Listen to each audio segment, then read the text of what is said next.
Welcome to the Relationships Inside Out podcast with Doctors Gregory Siebert and Kimberly Murray, licensed marriage and family therapists. Join them on this journey as they explore the ins and outs of relationships. Welcome to Relationships Inside Out, where today we're going to talk about trust. Trust is core for any relationship that we have.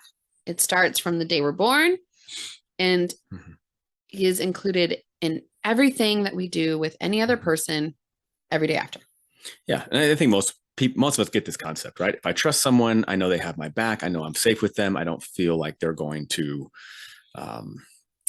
do something to negatively impact me intentionally. I give them the benefit of the doubt. That'd be the healthy version, at least, right? It's tough because trust seems like what would be a pretty definite thing. Like we'd all have the same definition, but I actually think it's pretty nebulous, right? So trust to me is, I know without a shadow of a doubt, my partner's got my back, that he's going to tell me the truth, that he's going to honor and respect me. For other people, trust may look different, right? Especially in codependent relationships, that can get really wonky. And one thing that I think is consistent, probably among many definitions, is consistency. Yeah. When somebody's words don't line up with their actions, that starts eroding trust. That consistency that somebody's going to do what they say, or they are who they say they are. And that consistency gives us a sense of predictability, which gives us a sense of security. And if the person that, say, is our partner that we're with isn't consistent, our trust really does start to erode. That's what we see it start in infancy.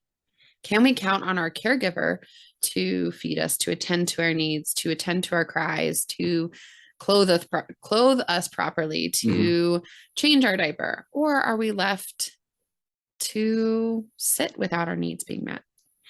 We've had a previous episode where we talked about attachment. And at the core of those attachment injuries is a rupture in trust. Yeah.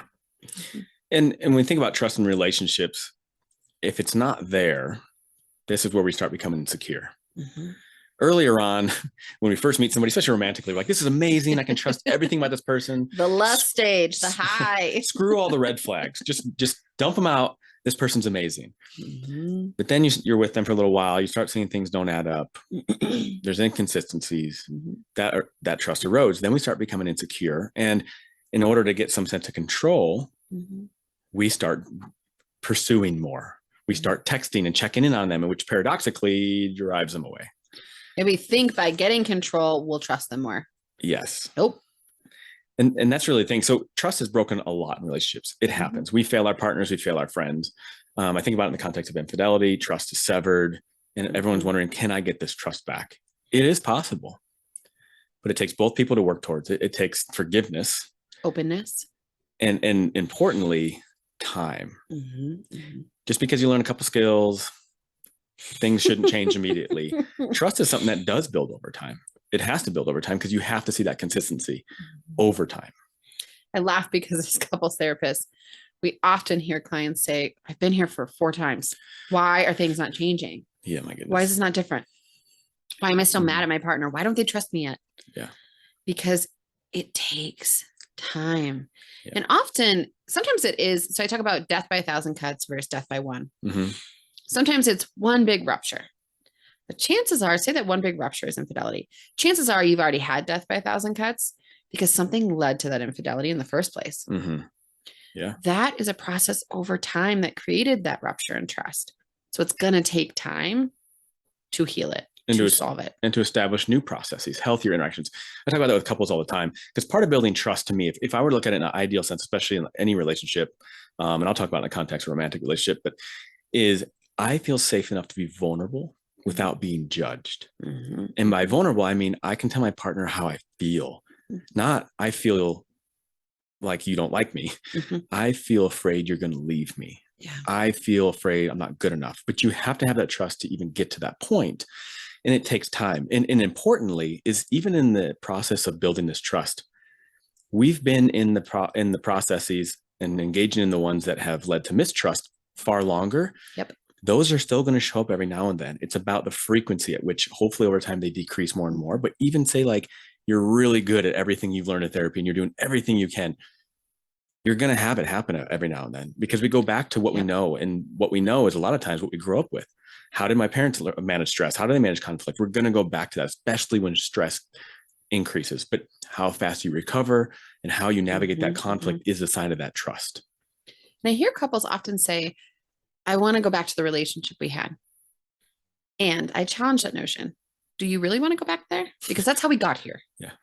No, the goal is to rebuild that foundation, but build it in a different way that's healthier, that's stronger.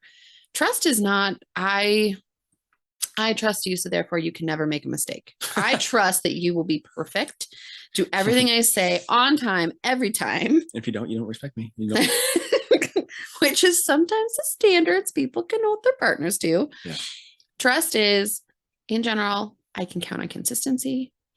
I can count on you to be there for me, non-judgmentally. I can count on you to take care of me and to consider me. And I can make a mistake in front of you and you don't judge me. You give me the benefit of the doubt and you're there to support me. It's not perfectionism.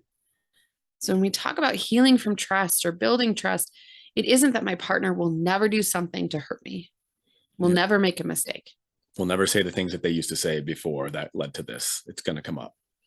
Yep. That's what's difficult about trust, is it's not this finite thing of, okay, we can fix it and then we're done. It is a continuous process, and we're going to continually have little fractures and moments where we brush up against it. Is it more consistent? Are we more consistently able to trust our partner or distrust our partner? Yeah, no, good point, that it's a continual process. And that's why relationships are hard. Friendships or anything is, it takes effort. Both sides. It's not easy. And if you're looking for something easy, you're going to have a hard time finding a relationship and sticking in one. So one thing that comes up a lot in the conversation of trust is that we give that partner benefit of the doubt. John Gottman talks about positive sentiment and negative sentiment. We talked about some previous relationships. So when I work with couples or even siblings in a relationship trying to rebuild that, or parent-child, adult-child, is we need to get to a point where we build this positive sentiment that when you look at your partner, when they do something, it isn't the assumption that they are going to do what they did before. Or that it's out of malice or. Yep, exactly. But that takes time. And in that time, you're building what John Gottman called positive sentiment. So things to where I can feel like my partner has my best intentions. Some of those are having really good conversations where you're attentive and present and validating. When your partner feels validated and you both feel validated continually over time, it builds that positive sentiment. Oh, all those times my partner told me how much they appreciated me. Like that becomes evidence that they have your best interest in mind. The positive sentiment comes in, I think about like the dishes. We hear about dishes all the time as couples therapists. Damn dishes. Dishes are like the ultimate marriage killer. Jesus. But do I create meaning when my partner doesn't do the dishes that he didn't do them to purposely hurt me, to purposely ignore what I wanted? Or can I make meaning of, oh man, maybe he was stressed. Maybe he forgot, right? Can I depersonalize it? Can I offer compassion to why he might have not gotten it done? Rather than going to a place of criticism, going to a place of judgment, a place of, oh, he must have done this on purpose. That's that positive sentiment versus negative sentiment. Yeah. And you bring up a good point too, because part of it is together building this trust and positive sentiment, but also it's on yourself to challenge these negative sentiments that come up, realizing, okay, this is what they have happened before, but I know we're trying to work towards something like this. So let me give the benefit of the doubt right now and see how this happens. And again, reassess. This is a tough one because, again, it's not something tangible. It's not something that looks exactly the same to each person. But I laugh because I think the partners, if he would just do this, we'd be fine. I hate that sentence. But a big one here is boundaries. Oh my God. Yes, you brought it in. I have to, right? My boundaries in my relationship, my expectations are going to look different than even yours, Greg. Yeah. And so what I consider a violation of trust or a violation of my boundaries is going to look different than my friends. And we as a couple have to talk frequently, not just one time, but continually dialogue about what are our boundaries? Where are our lines of trust? So that we know, okay, this is what my partner expects. These are their non-negotiables. These are their needs. How do I honor and respect those? Not my previous partner's boundaries and needs, but my current partner's boundaries and needs. Yeah. And earlier on, after a rupture, Mhm. like immediately after a rupture, especially like infidelity or something else that is a rupture based on your definition of they lost my trust. If both people are working towards rebuilding it, that consistency there should be a lot of effort towards that consistency earlier on to Mhm. build that positive sentiment. And then, there's probably a little more room for mistakes and things a little bit later, but earlier on, it's very important to help show that you're willing to be consistent. Mhm. And I want to dig deeper into something you just said. You said both partners. Okay. With infidelity, we often hear couples enter of it's their fault. They're the ones that cheated, or they're the ones that lied. It's a team. The process that got us to that infidelity is both sides. The infidelity itself, yes, is one person. They have to take ownership and accountability for that. But there is ownership and accountability for what got us there. So both partners have to lean into, what's my role in this conflict? What's my role in trust? What's my role in boundaries here? How have I violated theirs such that they did choose to step out, such that I lost connection with them? Not that it's here. I don't want to get into the territory of victim blaming here. Like, that's not at all what I'm trying to say, but that it is two-sided, that both partners have a role here. It's a great point, because it might be a situation, and I look at relationships long term, it oscillates of who's ruptured and who hasn't. It depends on the severity, of course, but it does take both partners to get back. And it isn't the partner who's the victim in whatever scenario it is, whoever led to the rupture.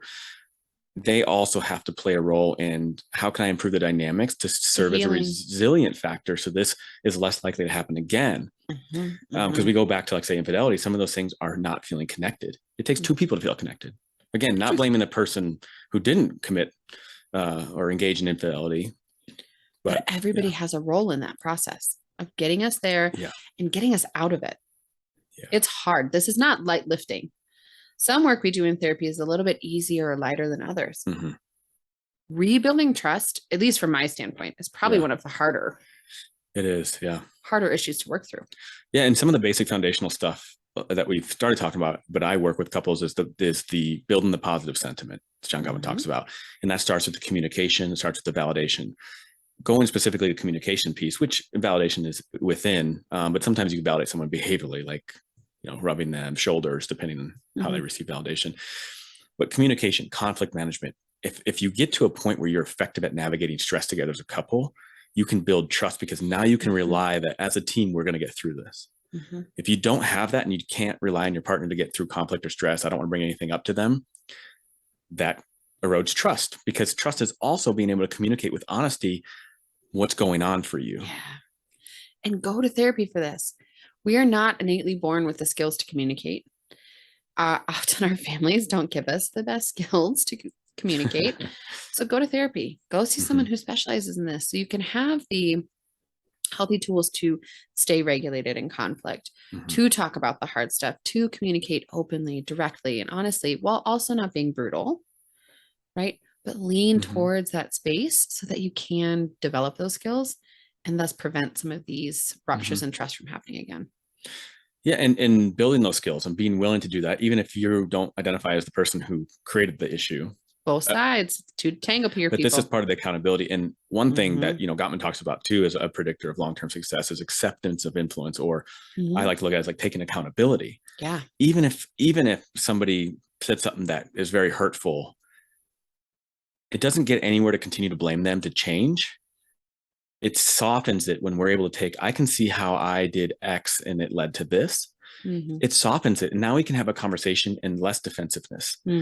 Because when you accept influence or accountability, it lets the other person know that they're not solely at fault and they can be vulnerable. So this is another part of trust, is that consistency, being able to navigate conflict effectively, and also taking accountability for our roles, no matter how small, and then also validating our partner. Softening.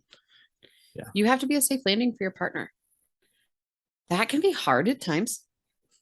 If you don't feel like you can be a safe landing, that's when we talk about things like the couples pause, taking time to breathe. Don't force an argument. If you're not in a place to have a healthy discussion, we'll call it, take the break. Don't try to muscle through it, because that'll just lead to another rupture in trust. Because now if we're in conflict, I see I'm not safe to talk to you. you're yelling or getting agitated or putting me down or whatever it might be. What we don't want is to re-rupture after we've had kind of these breaks in trust. And some of these will happen again. But look at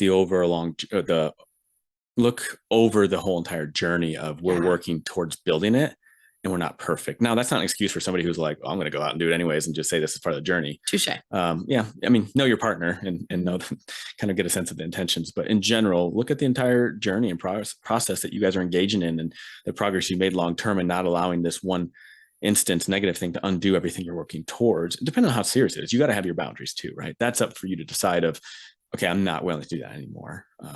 But I'd be curious of your thoughts, actually, because this comes up in couples with me quite a bit.